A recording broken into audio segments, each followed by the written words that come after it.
Please ba mufti mudufashe, ba shehe mudufashe mututambukiriza ikibazo cyacu. Ndakeka atari njye ugifite wenyine wenda hari n'abandi benshi bafite ikibazo cyo kuba basenga mu rurimi batazi.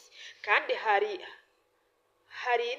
ikiganiro numvishe shehe avuga ati si byiza gusenga mu rurimi utazi.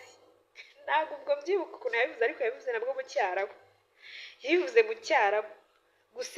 Ugasenga mu rurimi utazi, ibyo usenga ntuzi ibyo ari byo, ntuzi ibyo uri kuvuga ibyo ari byo. Mudufashe mutwigishe mu rurimi rw'ikinyarwanda kwiyegereza Imana, mudufashe mu rurimi rw'ikinyarwanda gusoma ariya maduwa, apana kuyatwigisha mu Cyarabu, si rwo rurimi rwacu. Hariho abenshi bazagenda bapfa tutageze mu Barabu ngo tumenye gukoresha urwo rurimi rwabo. Hari igihe urinda upfa utageze mu Barabu, tutageze mu Barabu ngo dukoreshe urwo rurimi rwabo, kandi turi mu Rwanda.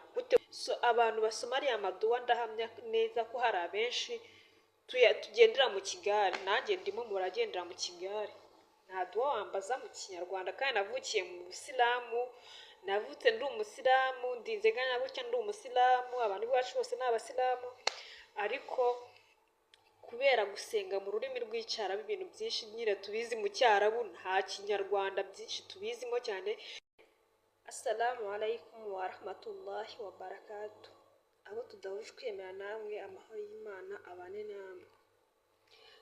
Iyi video rero nayikoze nihagira umuyisilamu cyangwa se nk'umuntu w'umushehe usobanukiye ibintu by'idini cyane, yagira icyo abitubwiraho, nyine yagira nawe icyo adusobanuriraho ku bijyanye n'ibyo ngiye kubaza nyine muri iyi video.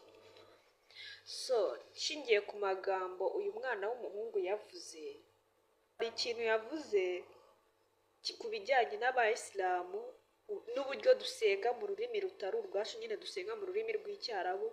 Ugasanga ibintu dukoresha byose mu gusenga cyangwa se mu kwiyegereza Imana, byose biri mu rurimi rw'Icyarabu. Kandi koko icyo kintu nicyo pe.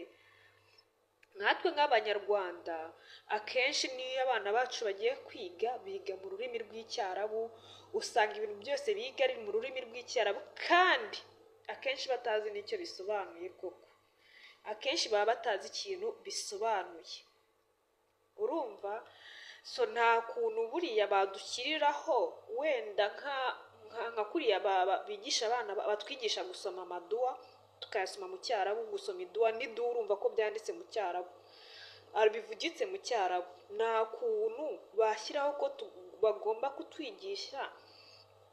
kutwigisha amaduwa mu rurimi rwacu rw'Ikinyarwanda, tukajya tubasha kwiyegereza Imana cyane.